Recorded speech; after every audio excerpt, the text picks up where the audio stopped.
मनुष्य को अपने कर्मों का फल कैसे भोगना पड़ता है। नमस्ते दोस्तों, आज के इस वीडियो में हम गौतम बुद्ध की कर्म पूजा के बारे में विस्तार से जानेंगे। गौतम बुद्ध ने अपने जीवन के माध्यम से मनुष्य को अपने कर्मों का फल कैसे भोगना पड़ता है। गौतम बुद्ध ने हमें कर्म और उनके फल के महत्व को समझाया।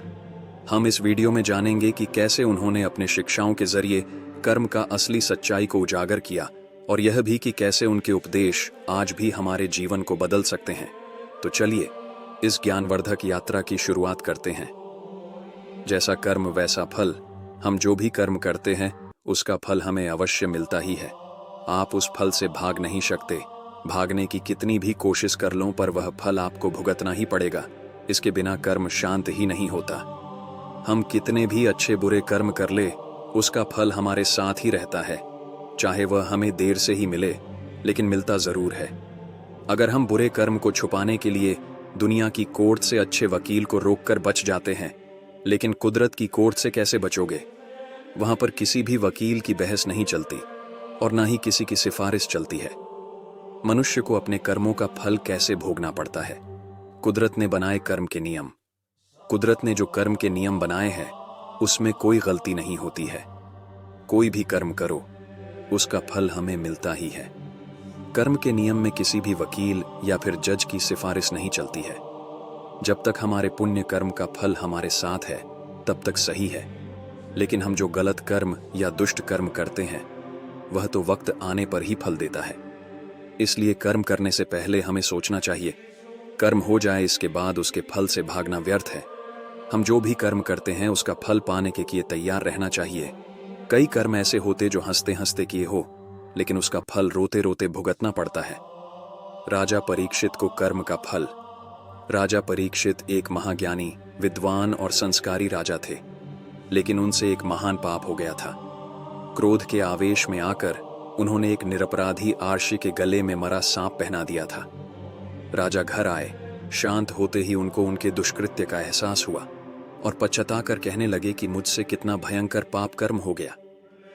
अब वह समय तो वापस नहीं आ सकता, तो राजा परीक्षित को उस कृत्य का फल तो भुगतना ही पड़ेगा। परीक्षित एक बड़े राजा थे। उन्होंने अपनी सत्ता का कभी भी दुरुपयोग नहीं किया था। परीक्षित राजा ने अपनी भूल का स्वीकार किया और खुद को दंड करने के लिए कहा कि मेरा बल, समृद्धि, सब कुछ ब्राह्मण आर्षि के क्रोधाग्नि में जल जाए, जिससे मेरे दिमाग में किसी को दुख या क्षति पहुंचाने का विचार न आए। राजा परीक्षित अपने पापों का फल भुगतने के लिए तैयार थे। उन्होंने कभी भगवान से कोई सिफारिश नहीं की और न ही अपने राजा होने का घमंड किया। उन्होंने तो भगवान से अपने पापों का दंड मांगा, जिसके उदाहरण से भविष्य में कोई राजा क्रोध के आवेश में या फिर अपने राजाशाही के घमंड में आकर ऐसा दुष्कृत्य नहीं करे। इस प्रकार राजा परीक्षित अपने कर्म से भागे नहीं और परिणाम भुगतने के लिए तैयार रहे। वह भागने की कोशिश करते तो भी कर्म अपना फल दिए बिना नहीं छोड़ता। कर्म वैसा फल की कहानी। कई साल पहले की बात है। एक शहर में एक जज रहते थे। वे नागर ब्राह्मण कुल के थे और वे खुद भी कठोर वेदंती और कर्म के कानून के अभ्यासी थे। एक बार वे जज सुबह में टहलने निकले थे। तब उन्होंने देखा कि एक व्यक्ति भाग रहा था और उसके पीछे भागते हुए व्यक्ति ने पीछे से एक खंजर उसके शरीर में मार दिया और तब तक उसको घाव करता रहा जब तक वह मर नहीं गया। यह घटना जज साहब ने अपनी आंखों से देखी। खूनी भाग गया था। उस खूनी को जज साहब ने ठीक तरह से देखा था। फिर जज साहब घर गए, लेकिन यह बात उन्होंने किसी को नहीं बताई, क्योंकि खून का केस आखिर में उनके कोर्ट में ही तो आने वाला था। फिर पुलिस की पूछताछ शुरू हुई। 6 महीने में पुलिस की संपूर्ण इंक्वायरी पूरी हुई। हत्या का मामला दर्ज किया और आखिर में यह मामला उस जज के पास ही आया। लेकिन उन्होंने देखा कि खूनी कोई और ही था। उन्होंने उस दिन जिस खूनी को देखा था वो यह नहीं था। फिर मुकदमा शुरू हुआ। उस व्यक्ति को ही खूनी साबित करने का ठोस सबूत मिला। जज साहब तो जानते थे कि यह व्यक्ति बेकसूर है, लेकिन जज को सबूतों के आधार पर फैसला देना होता है। उसमें न्यायाधीश के अपने खुद के आधार पर उसको बेकसूर नहीं कहा जाता। इसलिए उस निर्मित प्रतिवादी को पूरे सबूतों के साथ खूनी करार किया गया। लेकिन जज साहब एक वेदंती और कुदरत के कर्म के नियम के पक्के अभ्यासी थे। उनको पता था कि असली खूनी घूम रहा है और एक निर्दोष को सजा हुई है। इसीलिए उन्होंने फांसी की सजा सुनाने से पहले नकली खूनी को अपने चेंबर में बुलाया। जज साहब के पास जाते ही वह नकली प्रतिवादी रो पड़ा और कहने लगा कि मैं निर्दोष हूं, मैंने खून नहीं किया है। पुलिस को असली खूनी पकड़ में नहीं आया तो उन्होंने मेरे पुराने गुनाहों के आधार पर मुझे पकड़ लिया और मेरे खिलाफ सबूत खड़े करके मुझे कोर्ट में खूनी साबित किया गया है। तब जज साहब ने कहा कि यह हकीकत मैं जानता हूं, तुम बेकसूर हो। मैंने खूनी को अपनी आंखों से देखा था, लेकिन मैं इस मामले को कानूनी रूप से नहीं ला सकता, क्योंकि कानून सबूतों पर आधारित होता है। सबूत पूरी तरह से तुम्हारे खिलाफ है, इसलिए मैं तुम्हें कानूनी तौर पर खूनी साबित करके फांसी की सजा सुनाने वाला हूं। लेकिन कुदरत के नियम में कहीं कुछ गलत तो नहीं हो रहा है ना? इस बात को सुनिश्चित करने के लिए मैं तुम्हें अकेले में एक सवाल पूछता हूं। इस बात का तुम मुझे बिल्कुल सही जवाब देना। मेरा सवाल यह है कि क्या तुमने भूतकाल में किसी का खून या फिर उतना ही बड़ा कोई अपराध किया है? झूठे आरोपों में फंसे व्यक्ति ने अपना सिर झुकाकर कहा कि मैंने भूतकाल में 2 खून किए थे, लेकिन मैंने उस समय पुलिस वाले को बहुत सारे पैसे दिए थे, इसलिए मैं निर्दोष साबित होकर छूट गया था। लेकिन इस केस में मैं सच में बेकसूर हूं, फिर भी सजा मिल रही है। जज साहब को समझ में आ गया कि भगवान के कर्म के नियम में कोई चूक नहीं है। पहले 2 खून के समय उसके पुण्य कार्य का फल चल रहा होगा, इसलिए उसका क्रियमाण कर्म ने फल देने में देर लगाई और कर्म संचित हुए। अब जब पुण्य खत्म हुआ होगा तो पहले के 2 खून के फल के रूप में संचित हुए कर्म ने इस बार प्रारब्ध रूप से बेकसूर होने पर भी उसे फांसी की सजा दी। कर्म का फल, कर्म का फाल हर मनुष्य को भोगना पड़ डचता है। रोहित नामक एक अनाथ बच्चा था। उसके माता पिता बचपन में ही चल बसे थे। उसके ननिहाल और पिता की तरफ से भी कोई नहीं था। उसके न तो कोई आगे था न कोई पीछे। अनाथालय में रहा और पढ़ा। वह पढ़ने में मेधावी था। उसे आर्मी में नौकरी लग गई और वह एक अधिकारी बन गया। अब सेना के साथ ही रहता, कभी भी घर वापस नहीं आता, क्योंकि उसका कोई था नहीं। उसने शादी भी नहीं की थी। उसे जितनी सैलरी मिलती थी वह सब बचा लेता था। आर्मी के कैंटीन में खाता था, वहीं पर रहता था, तो उसका खर्चा भी लगभग ना के बराबर था। तो हम कह सकते हैं कि उसने आज तक जितनी सैलरी पाई सब बचा ही लिया था। सूरजमल सेठ और रोहित का पैसा उसी कैंटीन में सूरजमल नामक एक सेठ आता था, जो कैंटीन के सामान का छोटा सप्लायर था। बहुत दिन हो गए दोनों को एक दूसरे को जानते पहचानते। एक दिन सूरजमल ने कहा, रोहित, आपके पैसे बैंक में रखिए हैं, मुझे व्यापार में लगाने को दे दो, मैं तुम्हें अच्छा मुनाफा दूंगा। रोहित ने मना कर दिया। रोहित ने कहा, मुझे इतनी ज्यादा पैसे की लालच नहीं है। जो सरकार ने दिया है वह मेरे खाते में पड़ा है। कभी जिंदगी में जरूरत पड़ी तो इस्तेमाल करेंगे, नहीं तो कोई बात नहीं। सेठ ने कहा, यह भी क्या बात हुई? अगर तुम हमें अपना दोस्त मानते हो तो तुम मेरी सहायता ही कर दो। मैं तुम्हें यह पैसा वापस लौटा दूंगा। कम से कम मेरा काम हो जाएगा। अभी इस पैसे की तुम्हें जरूरत भी नहीं है। सेठ की नीयत में खोट, बात तो सही कह रहे हो, पर आप पैसा वापस करोगे इसकी क्या गारंटी है? सेठ ने कहा, कसम खाकर कहता हूं धोखा नहीं दूंगा। रोहित ने कहा, सेठ जी, लोग तो पैसे के लिए क्या क्या कर देते हैं, पर कोई नहीं, चलिए मैं आपकी बात को मान लेता हूं, कम से कम आपका तो भला हो जाए। सेठ ने मुस्कुराते हुए धन्यवाद कहा और रोहित को गले लगा लिया। पैसा लेने के बाद सेठ जब भी आता रोहित को बहुत बहुत धन्यवाद देता। सेठ का बिजनेस रोहित के पैसों से बढ़ रहा था। आमदनी दिन दुगनी रात चौगुनी हो रही थी। आमदनी बढ़ने के साथ अब सेठ की नीयत में बेईमानी आ चुकी थी। वह अब पैसा ना लौटाना पड़े उसका बहाना ढूंढता रहता। बॉर्डर पर युद्ध, इसी बीच बॉर्डर पर पड़ोसी देश के साथ युद्ध शुरू हो गया और रोहित को भी जाना पड़ा। जहां युद्ध हो रहा था वो इलाका काफी दुर्गम था। वहां पहुंचने का एकमात्र रास्ता घोड़े से पहुंचने का था। रोहित एक कुशल घुड़सवार था। उसे जो घोड़ी मिली वो बिगड़ैल थी। रोहित के पीठ पर बैठते ही सरपट दौड़ने लगी। रोहित उसे काबू में करने की जितनी कोशिश करता वो अपनी गति और तेज करती जाती। रोहित ने लगाम पूरी ताकत से खींचा। घोड़ी का मुंह कट चुका था, पर पता नहीं आज ये बिगड़ैल घोड़ी कुछ भी सुनने को राजी नहीं थी। घोड़ी दौड़ते दौड़ते दुश्मन के खेमे के सामने जाकर खड़ी हो गई। रोहित दुश्मन की गोलियों का शिकार हो गया।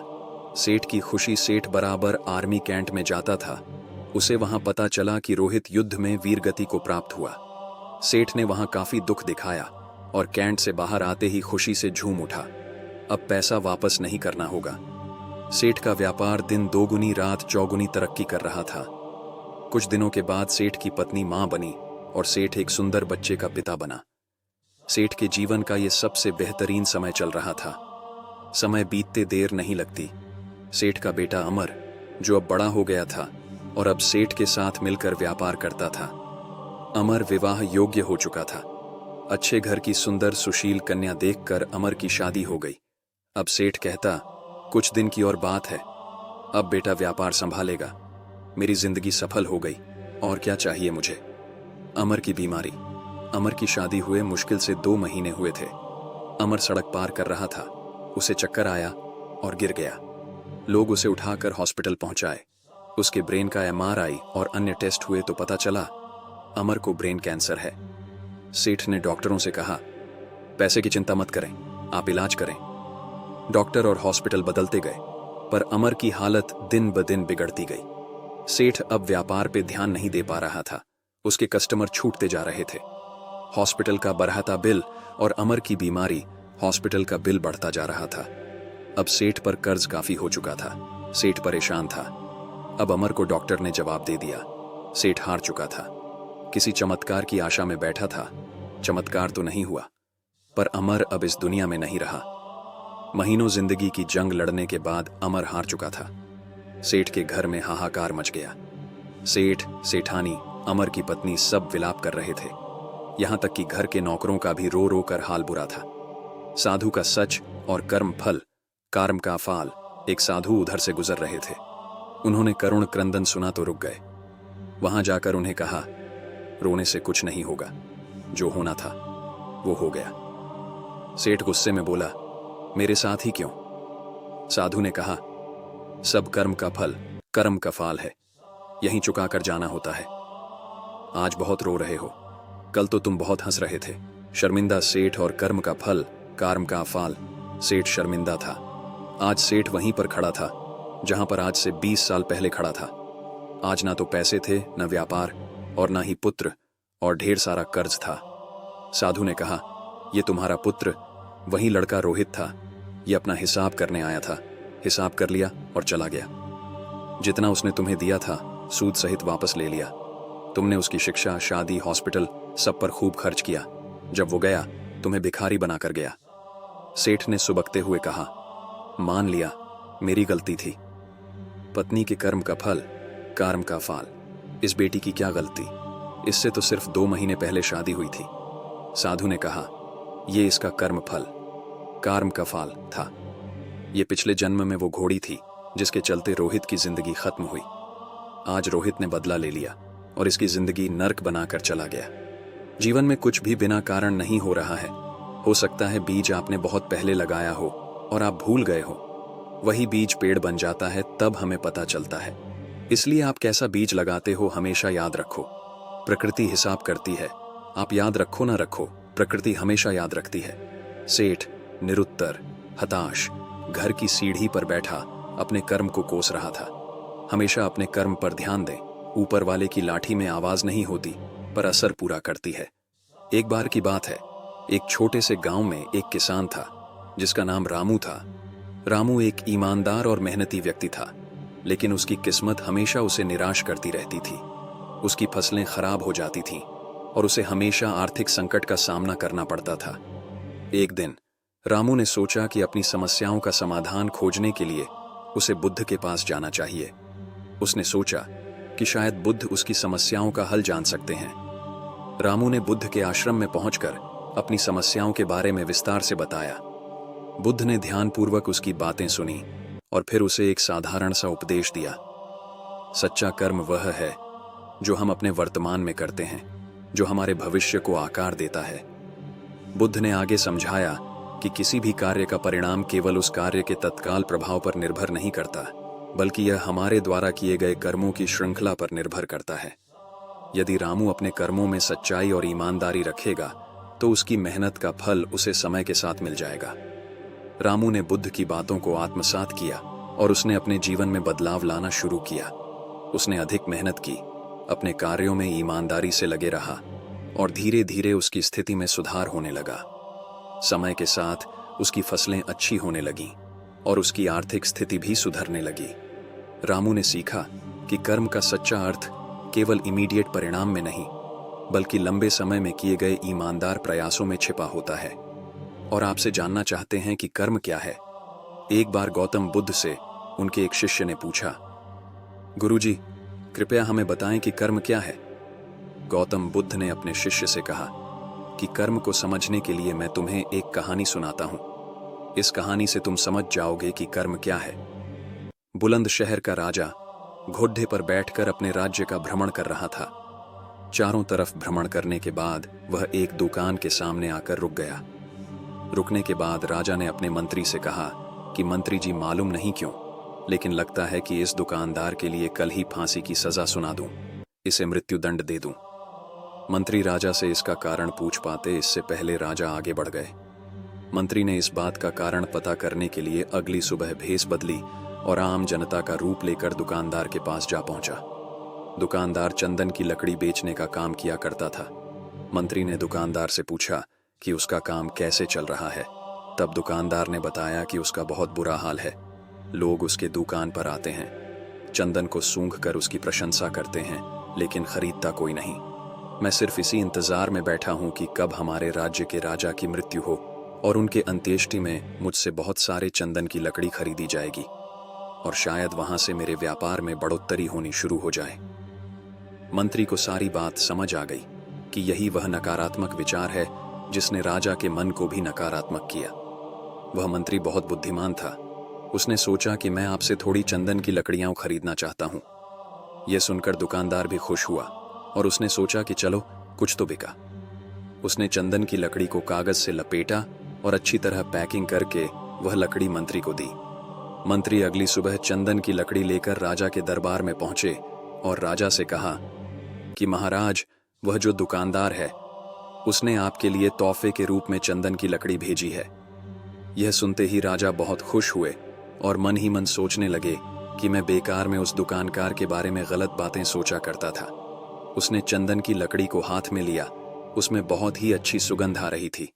राजा इससे बहुत ही खुश हुए और उसने दुकानदार के लिए मंत्री के हाथों सोने के सिक्के भिजवाए। उसी आम जनता का रूप लेकर मंत्री अगले दिन सोने के सिक्के के साथ दुकानदार के पास पहुंचा। दुकानदार बहुत खुश हुआ और उसने सोचा कि मैं राजा के लिए कितनी गलत बातें सोचा करता था। राजा तो बड़े ही दयालु हैं। ये कहानी जब खत्म हुई तब गौतम बुद्ध ने अपने शिष्यों से पूछा कि अब आप बताएं कि कर्म क्या है। शिष्यों ने उत्तर देते हुए कहा कि शब्द ही हमारे कर्म हैं। हम जो काम कर रहे हैं वही हमारे कर्म हैं। जो हमारी भावनाएं हैं वही हमारे कर्म हैं। गौतम बुद्ध ने सभी शिष्यों के जवाब सुनने के बाद कहा, आपके विचार ही आपके कर्म हैं। अगर आपने अपने विचारों पर नियंत्रण करना सीख लिया तब आप महान बन जाते हैं। जब आप अच्छा सोचते हैं तब आपके साथ अच्छा होता भी है। असली हीरे की पहचान। भंवरपुर के राजा अक्सर अपनी महल के बाहर दरबार लगाया करते थे, जहां वे अपनी प्रजा की बातों को गंभीरता से सुनते और उनकी समस्याओं को सुलझाने का प्रयास किया करते थे। एक दिन उस राज्य में एक व्यक्ति अपने हाथों में एक हीरा और एक कांच का टुकड़ा लेकर पहुंचा। देखने में कांच का वह टुकड़ा हीरे के समान ही प्रतीत हो रहा था। यह कहना गलत नहीं होगा कि कोई भी व्यक्ति दोनों को देखकर धोखा खा जाए और दोनों में अंतर ही न कर पाए। वह व्यक्ति राज दरबार में पहुंचा और उसने भारी सभा में राजा को चुनौती देते हुए कहा कि राजन, मेरे एक हाथ में एक बहुमूल्य हीरा है और एक में कांच का टुकड़ा। मैं इन दोनों को इस मेज पर रख रहा हूं। आपके इस राज्य में उपस्थित को व्यक्ति इन दोनों की पहचान कर दे कि इनमें कौन सा हीरा है और कौन सा कांच का टुकड़ा, तब मैं यह बहुमूल्य हीरा आपकी तिजोरी का शोभा बढ़ा सकती है। मैं यह हीरा आपको भेंट करूंगा, लेकिन इस बात का ध्यान रहे कि यदि आपने गलत चीज का चुनाव किया, मतलब आपने कांच के टुकड़े को हीरा बताया, तो हीरे का जितना मूल्य है उतनी धनराशि आपको मुझे देनी होगी। मैं कई राज्यों में जाकर यह खेल चुका हूं और आज तक मैं कभी हारा नहीं। राजा ने उस व्यक्ति की बात मान ली और अपने सभी मंत्रियों से कहा कि वे असली हीरे को पहचाने। सभी मंत्री एक एक करके उस मेज के पास पहुंचे जहां हीरा और कांच का टुकड़ा रखा हुआ था। दिखने में दोनों में कोई भी अंतर नहीं था। कोई भी मंत्री असली हीरे की पहचान नहीं कर पाया और उन सब के मन में यही डर था कि यदि वे कांच के टुकड़े को असली हीरा बता दें तब राजा को उस हीरे के मूल्य की राशि भुगतान करनी होगी। किसी को समझ नहीं आ रहा था क्या किया जाए। एक तरह से राजा की हार हो रही थी, राजा भी समझ नहीं पा रहा था। तभी राज दरबार में उपस्थित प्रजा समूह से एक आवाज आई, राजन, कृपया मुझे भी प्रयास करने दें। आवाज एक बूढ़े अंधे व्यक्ति की थी जो बचपन से नेत्रहीन था। सबको लगा कि इतने बुद्धिमान मंत्रियों से कुछ नहीं हुआ तो एक बूढ़ा व्यक्ति क्या कर लेगा, लेकिन राजा के पास और कोई रास्ता भी नहीं था। बूढ़े व्यक्ति को सहसम्मान उस मेज के पास ले जाया गया। उसने दोनों ही वस्तुओं को छुआ और एक झटके में बता दिया कि कौन सा असली हीरा है और कौन बस कांच का टुकड़ा। बूढ़े अंधे व्यक्ति ने असली हीरे की पहचान कर ली।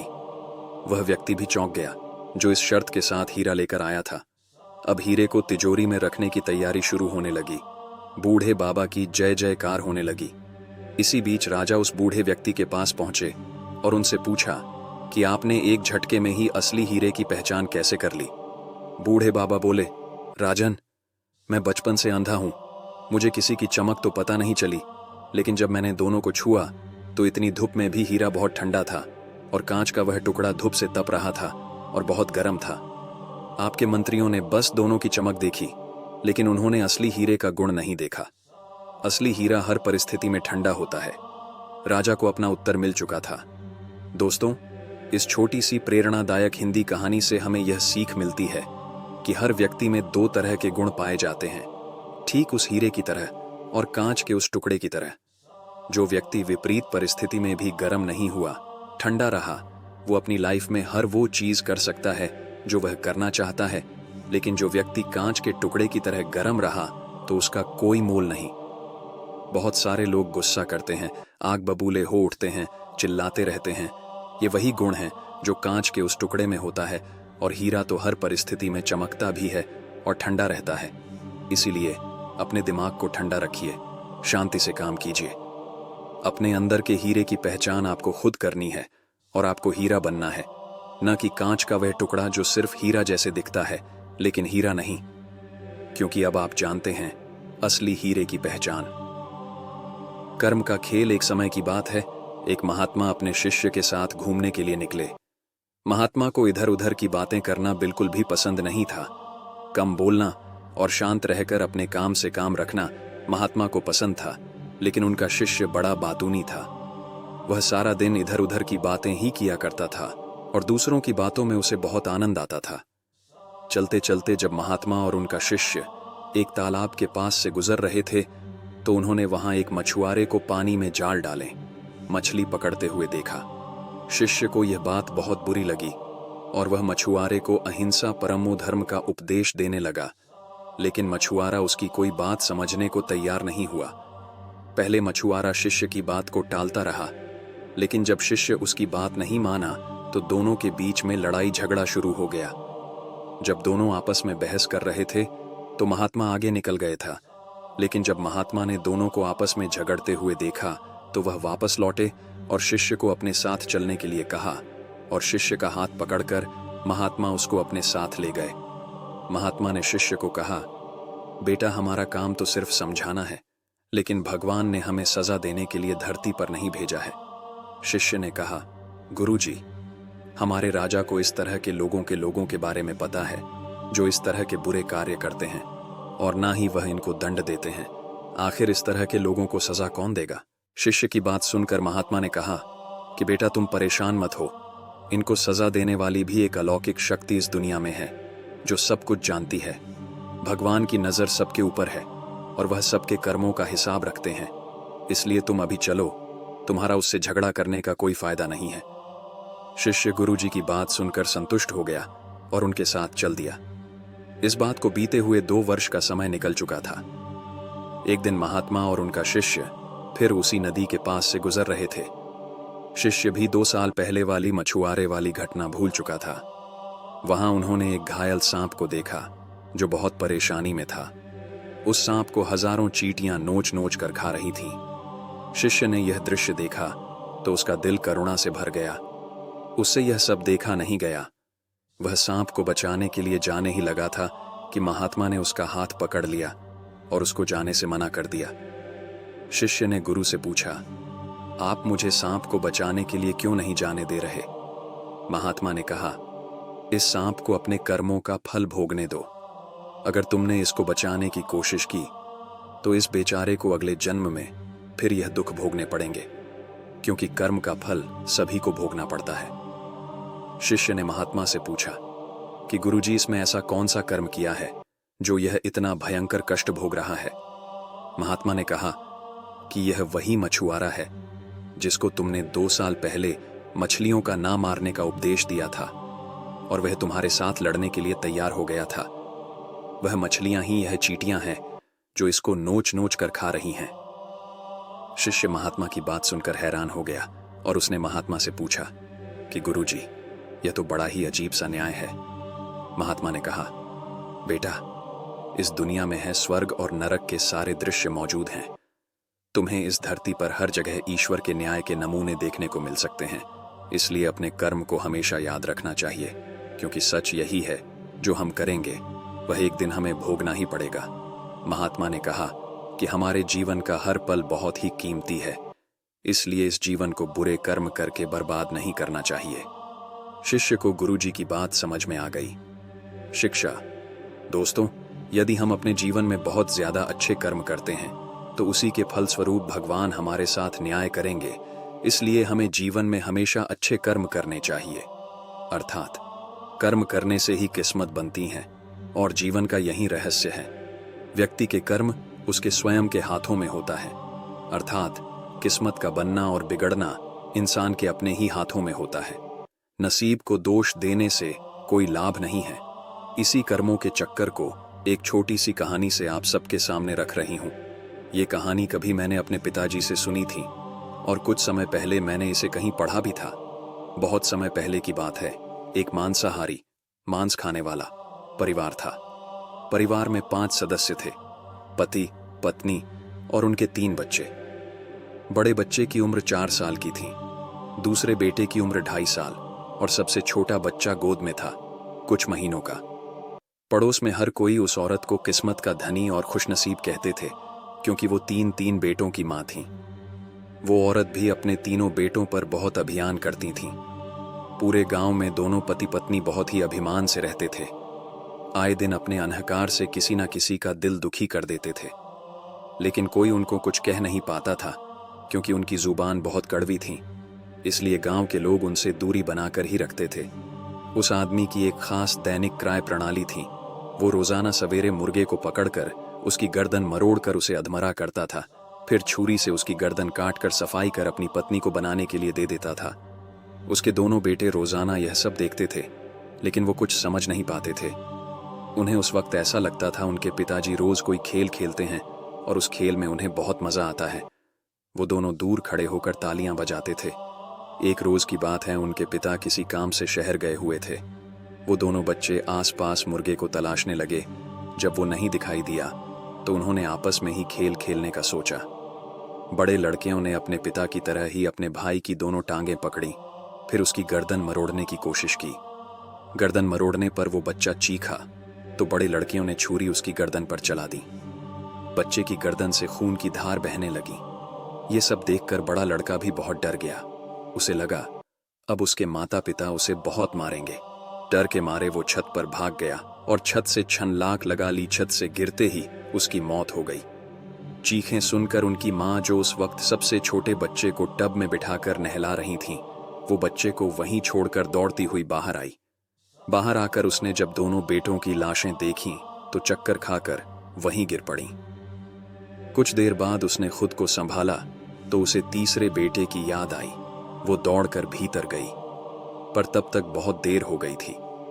वो बच्चा भी पानी में डूबकर मर चुका था। अहंकार, अभिमान और उनके कर्मों की वजह से आज उनका सब कुछ खत्म हो चुका था। किसी बेजुबान को निर्ममता से मारने और अपने बेटों पर हद से ज्यादा घमंड करने की उन दोनों को सजा मिल चुकी थी। इसलिए ही ऊपर लिखी पंक्ति में कहा गया है कि जो कुछ होता है तुम्हारे कर्मों की वजह से होता है। इसीलिए अपने कर्म अच्छे करो। एक दिन एक नौजवान अकेला बैठा रो रहा था।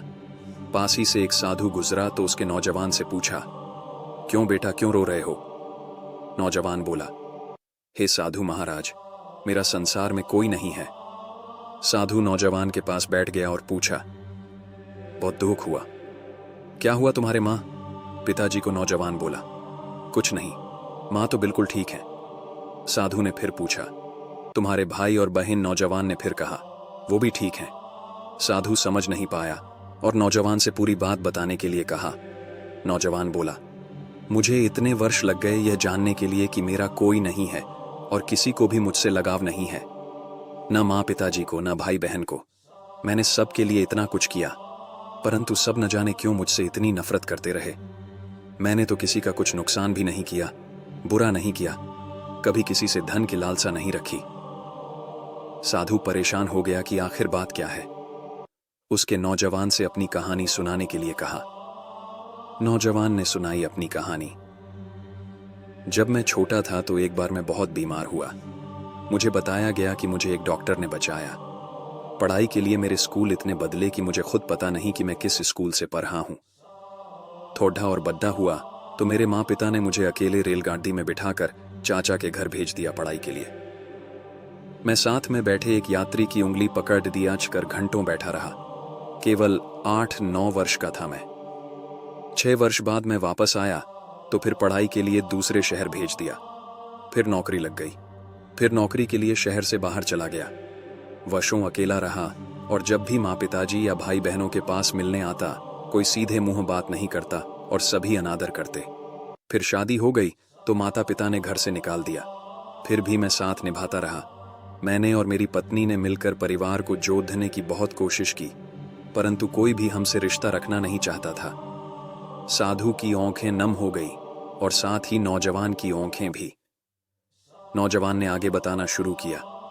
फिर मेरी नौकरी बाहर दूसरे राज्य में लग गई और हमें वहां जाकर रहना पड़ था। परंतु जब भी मैं वापस मिलने आता तो हमेशा रोकर ही वापस जाता। किसी का व्यवहार नहीं बदला था। फिर पिता बीमार रहने लगे।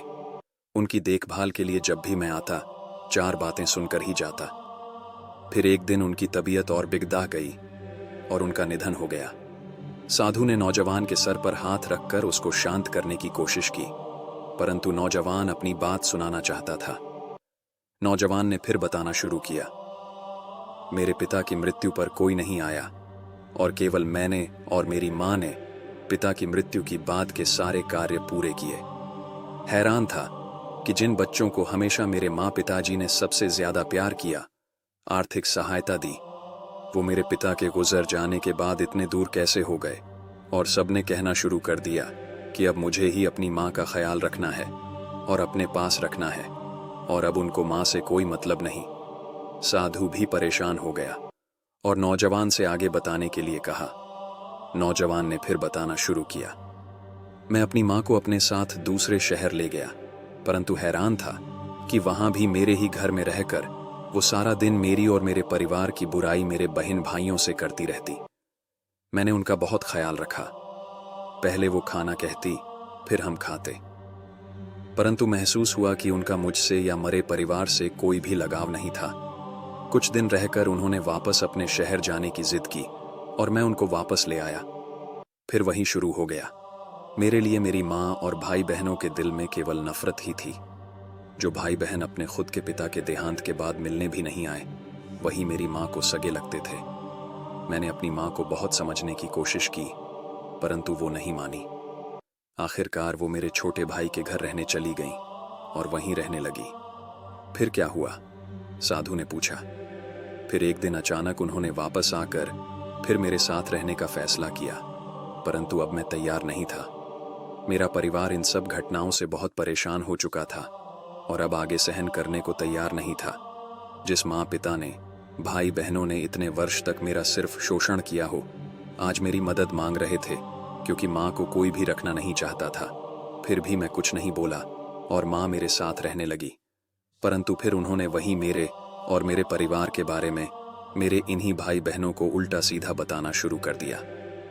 रोज घर में झगड़े होने लगे और हार कर मैंने अपनी माँ को वापस उन्हीं के घर छोड़ देने का निर्णय लिया।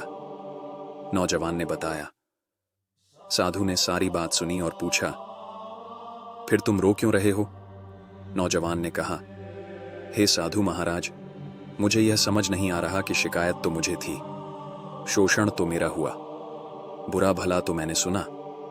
न मैंने अपने पिता की वसीयत में से कोई धन मांगा, न मेरे या मेरे परिवार के दिल में कोई लोभ। फिर मैं कैसे सबसे बुरा बन गया? आज मेरे पास न माँ है न कोई सगा भाई बहन। और लोग कहते हैं मैंने अपनी माँ को छोड़ दिया। किसको छोड़ दिया? जो खुद मेरी कभी थी ही नहीं। चौधा तो उन्होंने मुझको दिया। साधु मुस्कुराए और बोले, नौजवान, लोग कहते हैं माँ से बढ़कर कुछ नहीं, परंतु माँ से बढ़कर है, और वो है कर्म। तूने बहुत कोशिश की, परंतु तेरी कोशिश को और तेरे सम्मान को कोई समझ नहीं पाया। तुझे हमेशा दोषी ठहराया। यह कसूर और बदकिस्मती तेरी नहीं, उनकी है। पछतावा तुझे नहीं, उनको होना चाहिए, जिन्होंने अपने सबसे बड़े पुत्र और एक भाई को समझने में इतनी विशाल भूल कर दी। कर्म के हिसाब से सब बराबर हैं, न माँ बद्धी और न ही पुत्र, न ही पिता बद्धा और न ही भाई बहन। कर्म सिर्फ कर्म देखता है।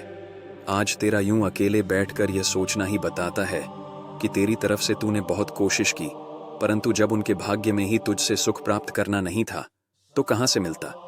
इसमें तू क्या करेगा? इसलिए पछताना छोड़ दच और अपने परिवार और अपने भविष्य को संवार। ये कहकर साधु वहां से चल दिए और साथ ही नौजवान। लगाव, सम्मान और भावनाएं एक तरफा नहीं होती। बिना लालच या लोभ से की गई सेवा धर्म के सामान होती है, और सही गलत का फैसला कर्म के आधार पर होता है। माँ तो माँ होती है, परंतु पुत्र भी पुत्र ही होता है, और कर्म और भाग्य की माने तो दोनों ही बराबर हैं। गौतम बुद्ध की यह कहानी हमें यह सिखाती है कि कर्म केवल वर्तमान में किए गए कार्यों की नतीजों का खेल नहीं है, बल्कि यह हमारे सतत प्रयास और ईमानदारी का परिणाम है। हमें अपने कर्मों के प्रति सच्ची निष्ठा रखनी चाहिए ताकि हम सही दिशा में प्रगति कर सकें और जीवन में सकारात्मक बदलाव ला सकें। इस कहानी से हमें यह समझने में मदद मिलती है कि अपने कर्मों में सच्चाई और समर्पण बनाए रखना ही सबसे महत्वपूर्ण है। हम उम्मीद करते हैं कर्म से जुड़ी सभी सवालों का जवाब मिल गया होगा। अगर आपको यह वीडियो पसंद आया हो तो कृपया इसे लाइक और शेयर करें, और हमारे motivate for eat YouTube channel को सब्सक्राइब करना न भूलें, ताकि आपको भविष्य में ऐसी ही प्रेरणादायक कहानियां मिलती रहें। तब तक अपना ख्याल रखना। धन्यवाद। नमो नमो बुद्धाय। ओम शांति।